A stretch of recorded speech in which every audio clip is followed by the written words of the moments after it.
पादमौलिपर्यन्तं गुरूणामाकृतिं स्मरेत्येन विघ्नाः प्रणश्यन्ति सिद्ध्यन्ति च मनोरथाः। लक्ष्मीपदे पदाम्भोजयुगं मत्वा गुरोरपि प्रमाणचन्द्रिकां कुर्मो बालानां बोधसिद्धये। ತದಿದಂ ಅಸತ್ ಅಂತ ಅಂದ್ರೆ ನೈಯಾಯಿಕರು ಏನ್ ಹೇಳಿದ್ರು, ಆ ಮೂರು ವಿಧವಾದ ವ್ಯಾಪ್ತಿ ಹೇಳಿದರು. ಅನ್ವಯ ವ್ಯಾಪ್ತಿ, ವ್ಯತಿರೇಕ ವ್ಯಾಪ್ತಿ, ಅನ್ವಯ ವ್ಯತಿರೇಕಿ ಹಾಗೆ ಅಂತ. ಅದರಲ್ಲಿ ವ್ಯತಿರೇಕ ವ್ಯಾಪ್ತಿ ಅದು ಆ ಸಾಧ್ಯ ಸಿದ್ಧ ಮಾಡೋದಕ್ಕೆ ಅನುಪಯೋಗ. ಅದರಿಂದ ನಾವು ಸಾಧ್ಯ ಸಿದ್ಧ ಮಾಡ್ಲಿಕ್ಕೆ ಆಗೋದಿಲ್ಲ. ವ್ಯತಿರೇಕ ವ್ಯಾಪ್ತೇ ಪ್ರಕೃತ ಸಾಧ್ಯ ಸಾಧ್ಯ ಸಿದ್ಧವು ಅನುಪಯೋಗ. ವ್ಯತಿರೇಕ ವ್ಯಾಪ್ತಿಯಿಂದ ನಾವು ಸಾಧ್ಯವನ್ನು ಸಿದ್ಧಪಡಿಸ್ಲಿಕ್ಕೆ ಆಗೋದಿಲ್ಲ. ಕಾರಣ ಏನು? ನಹಿ ಭಾವೇನ ಭಾವಸಾಧನೆ ಅಭಾವಸ್ಯ ಅಭಾವೇನ ವ್ಯಾಪ್ತಿ ಉಪಯುಜ್ಯತೆ. ಹೇಗೆ ಭಾವದಿಂದ ಮತ್ತೊಂದು ಭಾವ ಪದಾರ್ಥವನ್ನ ಸಾಧನೆ ಮಾಡಲಿಕ್ಕೆ ಉಪಯೋಗಿಸ್ತೀವೋ, ಅದೇ ತರ ಅಭಾವಸ್ಯ ಅಭಾವವಾದ ಒಂದನ್ನ ಅಭಾವದಿಂದ ನಾವು ನಿರ್ಧಾರ ಮಾಡಲಿಕ್ಕೆ ವ್ಯಾಪ್ತಿ ನ ಉಪಯುಜ್ಯತೆ. ವ್ಯಾಪ್ತಿಗೆ ಆ ಸಾಮರ್ಥ್ಯ ಇಲ್ಲ ಅಂತ. ವ್ಯಾಪ್ತಿಗೆ ಆ ಸಾಮರ್ಥ್ಯ ಇಲ್ಲ. ಭಾವದಿಂದ ಭಾವವನ್ನು ಹೇಳಬಹುದೇ ಹೊರತು ಅಭಾವದಿಂದ ಅಭಾವವನ್ನ ನಿರೂಪಣೆ ಮಾಡುವ ಸಾಮರ್ಥ್ಯ ವ್ಯಾಪ್ತಿಗೆ ಇಲ್ಲ ಹಾಗೆ ಅಂತ. ಯಾಕೆ? ಕಾರಣ ಕೊಡ್ತಾ ಇದ್ದಾರೆ. ವ್ಯಾಪ್ತಿ ಪಕ್ಷಧರ್ಮತೆಯೋ ವೈಯಧಿಕರಣ್ಯಂ ಚೈವಂ ಸತಿ ಸ್ಯಾತ್. ಯಾಕೆಂದ್ರೆ ವ್ಯಾಪ್ತಿ ಮತ್ತು ಪಕ್ಷಧರ್ಮತ ಅದು ಬೇರೆ ಬೇರೆ ಅಧಿಕರಣದಲ್ಲಿ ಇದೆ. ಬೇರೆ ಒಂದೊಂದು ಕಡೆ ಇದೆ. ಯಾವುದೊಂದನ್ನೇ ನಿರ್ಧಾರ ಮಾಡ್ಲಿಕ್ಕೆ ಆಗೋದಿಲ್ಲ. ಅಭಾವ ಯಾವುದರಲ್ಲಿ ಅಭಾವ ಅಂತ ನಿರ್ಧಾರ ಮಾಡೋದು ಹೇಗೆ? ಅದರಿಂದ ಪಕ್ಷಧರ್ಮದ ವ್ಯಾಪ್ತಿ ಇದು ಬೇರೆ ಬೇರೆ ಕಡೆ ಇರುವುದರಿಂದ ಸಾಧ್ಯ ಸಿದ್ಧ ಮಾಡಲಿಕ್ಕೆ ಆಗೋದಿಲ್ಲ. ಹಾಗಿರುವಾಗ ಕಥಂ ತರ್ಹಿ ಕೇವಲ ವ್ಯತಿರೇಕಿನಃ ಸಂವ್ಯವಹಾರ ಇತ್ತಂ. ಮತ್ತೆ ಕೇವಲ ವ್ಯತಿರೇಕಿ ಅಂತ ನಾವು ವ್ಯಾಪ್ತಿ ವ್ಯವಹಾರ ಮಾಡ್ತಾರಲ್ಲ ಅವರು ಹಾಗೆ ಅಂತ ಹೇಳಿದ್ರೆ ಅದಕ್ಕೆ ಅದು ಯಾವ ರೀತಿಯಾಗಿ ಎಂಬುದನ್ನು ಹೇಳ್ತಾ ಇದ್ದಾರೆ. ತತ್ರಾಪಿ ಯಹ ಸರ್ವಕರ್ತ ಸಹ ಸರ್ವಜ್ಞ ಇತ್ಯೇವ ವ್ಯಾಪ್ತಿ. ವ್ಯತಿರೇಕ ವ್ಯಾಪ್ತಿ ಅದು ಕೂಡ ಹೇಗಿರುತ್ತದೆ ಅವ್ರ ಮತ ಪ್ರಕಾರ ಹಾಗೆಂದ್ರೆ,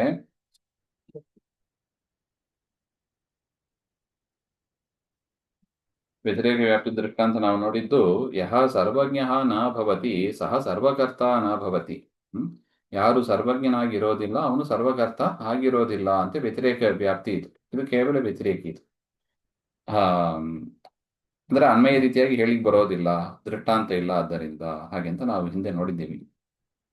ಈ ಒಂದು ಸಂದರ್ಭದಲ್ಲೂ ಕೂಡ ಈ ರೀತಿಯಾಗಿ ವ್ಯತಿರೇಕ ವ್ಯಾಪ್ತಿಯನ್ನ ಹೇಳಿದಾಗಲೂ ಕೂಡ ಉದ್ದೇಶ ಏನಿರುತ್ತದೆ? ವ್ಯಾಪ್ತಿ ಯಾವುದು? ಯಹ ಸರ್ವಕರ್ತ ಸಹ ಸರ್ವಜ್ಞ ಇತ್ಯೇವ ವ್ಯಾಪ್ತಿ. ಯಾರು ಸರ್ವಕರ್ತೃ ಆಗಿದ್ದಾನೋ ಅವನು ಸರ್ವಜ್ಞನಾಗಿದ್ದಾನೆ, ಇದೇ ವ್ಯಾಪ್ತಿ. ಕಿಂತು ವ್ಯಾಪ್ತಿಗ್ರಹಣ ಸ್ಥಾನಸ್ಯೈವ ವಿಪ್ರತಿಪತ್ತಿ ವಿಷಯತ್ವೇನ ಸಾ ದರ್ಶಯಿತು ಅಶಕ್ಯ ಅಭೂತ್. ಆದರೆ ವ್ಯಾಪ್ತಿ ಗ್ರಹಣ ಮಾಡುವ ಸ್ಥಾನ, ವ್ಯಾಪ್ತಿಯನ್ನ ಈಗ ನೋಡಿ, ಪರ್ವತೋ ವನ್ನಿಮ ಧೂಮ ಎತ್ರ ಧೂಮಃ ತತ್ರ ವನ್ನಿಹಿ ಅಂತ ನಮಗೆ ವ್ಯಾಪ್ತಿ ಗೊತ್ತಿದೆ. ಈ ವ್ಯಾಪ್ತಿಯ ಗ್ರಹಣ ಸ್ಥಾನ ಯಾವುದು? ಈ ತರ ವ್ಯಾಪ್ತಿ ನಾವು ಎಲ್ಲಿ ಕಂಡಿದ್ದೀವಿ ಹಾಗೆಂದ್ರೆ ಅಡಿಗೆ ಮನೆಯಲ್ಲಿ ಕಂಡಿದ್ದೀವಿ, ಯಜ್ಞಶಾಲೆಯಲ್ಲಿ ಕಂಡಿದ್ದೀವಿ. ಎತ್ರ ಧೂಮಃ ತತ್ರ ವನ್ನಿಹಿ ಅಂತ ವ್ಯಾಪ್ತಿ ಗ್ರಹಣ ಸ್ಥಾನ ನಮಗೆ ಗೊತ್ತಿದೆ.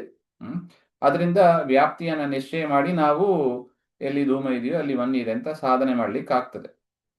ಆದರೆ ಈ ಒಂದು ಕೇಸ್ ಯಹ ಸರ್ವಕರ್ತ ಸಹ ಸರ್ವಜ್ಞ ಎಂಬ ವ್ಯಾಪ್ತಿಯನ್ನ ತೋರಿಸೋದಕ್ಕೆ ಯಾರಿದ್ದಾರೆ? ಪರಮಾತ್ಮನನ್ನ ಬಿಟ್ಟು ಯಾರೂ ಕೂಡ ಸರ್ವಕರ್ತರು ಇಲ್ಲ, ಸರ್ವಜ್ಞರು ಅಲ್ಲ.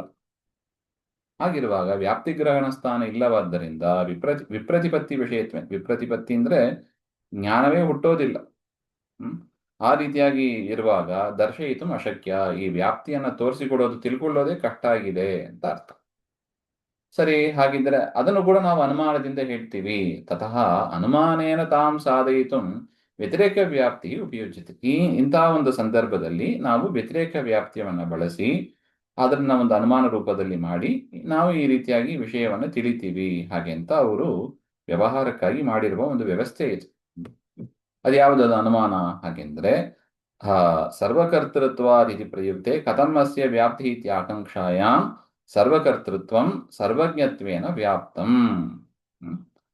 ನೋಡಿ, ಅನುಮಾನದ ರೂಪ ಏನಿದು? ಸರ್ವಕರ್ತೃತ್ವಂ ಸರ್ವಜ್ಞೇನ ವ್ಯಾಪ್ತಂ ತದಭಾವ ವ್ಯಾಪಕಾಭಾವ ಪ್ರತಿಯೋಗಿ ಹೇತುತ್ವಾತ್. ಯತ್ ಯದ್ಯದಭಾವ ವ್ಯಾಪಕಾಭಾವಃ ಪ್ರತಿಯೋಗಿ ತತ್ತೇನ ವ್ಯಾಪ್ತಂ ಯಥಾ ಧೂಮತ್ವಂ ಅಗ್ನಿಮತ್ವೇನ ಇತಿ ಅಸ್ಯ ಅರ್ಥಸ್ಯ ವಿವಕ್ಷಿತತ್ವಾತ್. ಹಾಗೆಂತ ಒಟ್ಟು ಅವರು ಹೇಳ್ತಾರೆ. ಅದೇ ಅದರ ಅಭಿಪ್ರಾಯ ನೋಡಿ. ಆ ಇದು ಅನುಮಾನ. ಯಾವುದು? ಸರ್ವಕರ್ತೃತ್ವ ಸರ್ವಜ್ಞತ್ವೇನ ವ್ಯಾಪ್ತಂ ತದಾಭಾವ ವ್ಯಾಪಕಾಭಾವ ಪ್ರತಿಯೋಗಿ ಹೇತುತ್ವಾತ್ ಯದಭಾವಃ ವ್ಯಾಪಕಾಭಾವಃ ಪ್ರತಿಯೋಗಿ ತತ್ತೇನ ವ್ಯಾಪ್ತಂ. ಹಾಗೆಂತ ನೋಡಿ. ಈ ಅನುಮಾನ ಆಗಬೇಕಂದ್ರೆ ಪಕ್ಷ, ಸಾಧ್ಯ, ಹೇತು, ಉದಾಹರಣೆ ಇದೆಲ್ಲ ಇರಬೇಕಲ್ವೇ? ನೋಡಿ ಅದನ್ನು ಹೇಳ್ತಾ ಇದ್ದಾರೆ ಇಲ್ಲಿ. ಸರ್ವಕರ್ತೃತ್ವ ಮೊದಲು ಬಂದಿರೋದು ಯಾವುದು? ಪಕ್ಷ. ನೋಡಿ, ಪರ್ವತೋ ವನ್ಯಮಾನ್ ಧೂಮಾತ್ ಅಂತ ಹೇಳಿದ ಹಾಗೆ ಅಲ್ಲಿ ಪರ್ವತ ಪಕ್ಷ, ಅಗ್ನಿಮಾನ್ ಬಾದು ಸಾಧ್ಯ, ಧೂಮಾತ್ ಬಾದು ಹೇತು, ಮಹಾನಸಬತ್ ಬಾದು ದೃಷ್ಟಾಂತ. ಅಲ್ಲಿ ಹೇಗೋ ಅದೇ ತರ ಇಲ್ಲೂ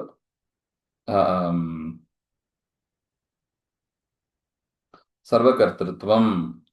ಸರ್ವಕರ್ತೃತ್ವ ಎನ್ನುವುದು ಅದೊಂದು ಧರ್ಮ. ಯಾರು ಸರ್ವಕರ್ತೃ ಆಗಿದ್ದಾನೋ ಅವನಲ್ಲಿ ಇರುವ ಧರ್ಮ ಯಾವುದು? ಸರ್ವಕರ್ತೃತ್ವ. ಸರ್ವಕರ್ತೃತ್ವ ಎನ್ನುವ ಧರ್ಮ ಅದು ಸರ್ವಜ್ಞತ್ವೇನ ವ್ಯಾಪ್ತಂ. ಅದು ನೋಡಿ ಇದೆ ವ್ಯಾಪ್ತಿಯನ್ನು ಹೇಳ್ತಾ ಇದ್ದಾರೆ ನೋಡಿ. ಸರ್ವಜ್ಞತ್ವೇನ ವ್ಯಾಪ್ತಂ, ಇದು ಸಾಧ್ಯ. ತದಭಾವ ವ್ಯಾಪಕಾಭಾವ ಪ್ರತಿಯೋಗಿ ಹೇತುತ್ವ ತುಂಬಾ ಅದು ಹೇತು. ಅಂದ್ರೆ ಏನರ್ಥ? ಸರ್ವಕರ್ತೃತ್ವ ಎನ್ನುವ ಧರ್ಮ ಸರ್ವಜ್ಞತ್ವದಿಂದ ಕೂಡಿ ವ್ಯಾಪ್ತವಾಗಿದೆ. ಯಾಕೆ?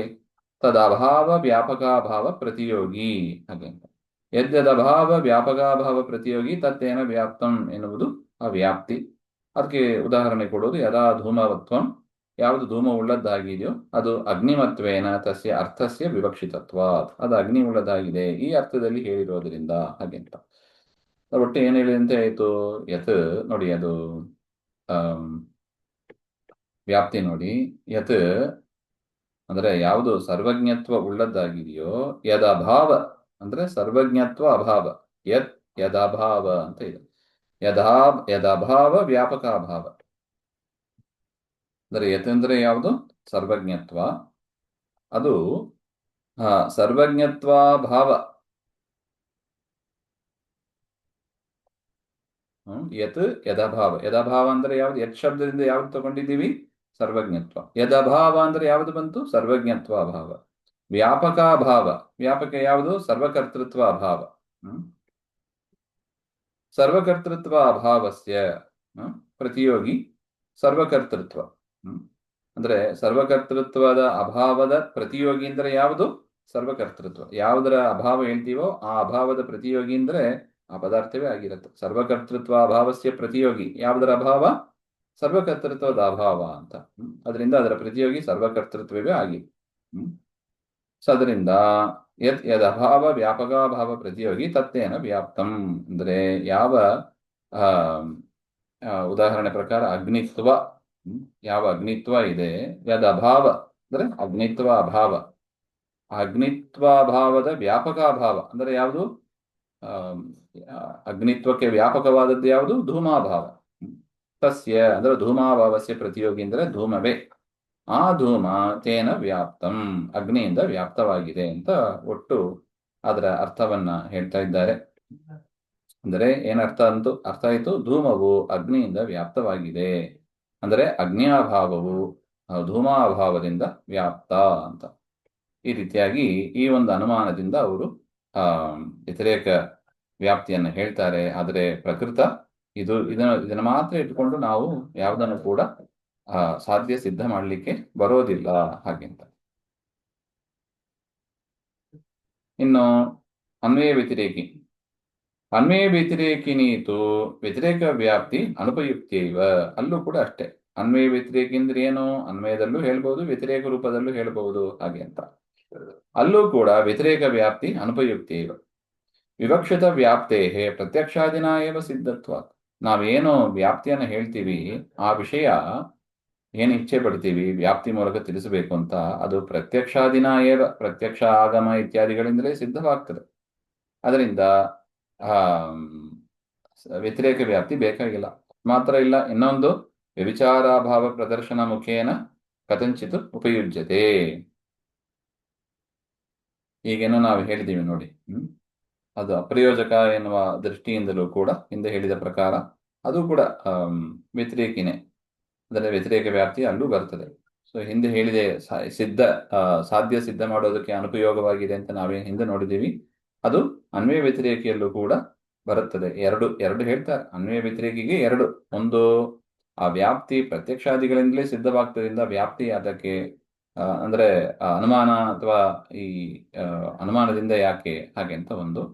ಇನ್ನೊಂದು ಆ ಸಾಧ್ಯವನ್ನ ಸಿದ್ಧ ಮಾಡುವುದರಲ್ಲಿ ಅದು ಉಪಯೋಗ ಆಗೋದಿಲ್ಲ. ಯಾಕೆ? ಅಭಾವದಿಂದ ಅಭಾವವನ್ನ ವ್ಯಾಪ್ತಿ ಮುಖಾಂತರ ನಾವು ತಿಳಿಸ್ಲಿಕ್ಕೆ ಬರೋದಿಲ್ಲ ಹಾಗೆ ಅಂತ ಒಟ್ಟು.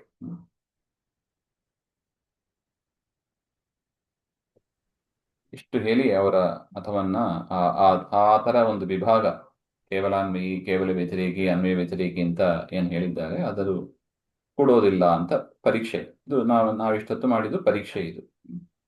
ಇನ್ನು ಪುನಃ ಅನುಮಾನ ವಿಭಾಗ ಅಂತ ಹೇಳಿ ಪುನಃ ವಿವಿಧಂ ಸ್ವಾರ್ಥಂ ಪರಾರ್ಥಂ ಚ ಇದು ಅಂತ ಮತ್ತೆ ನೋಡೋಣ.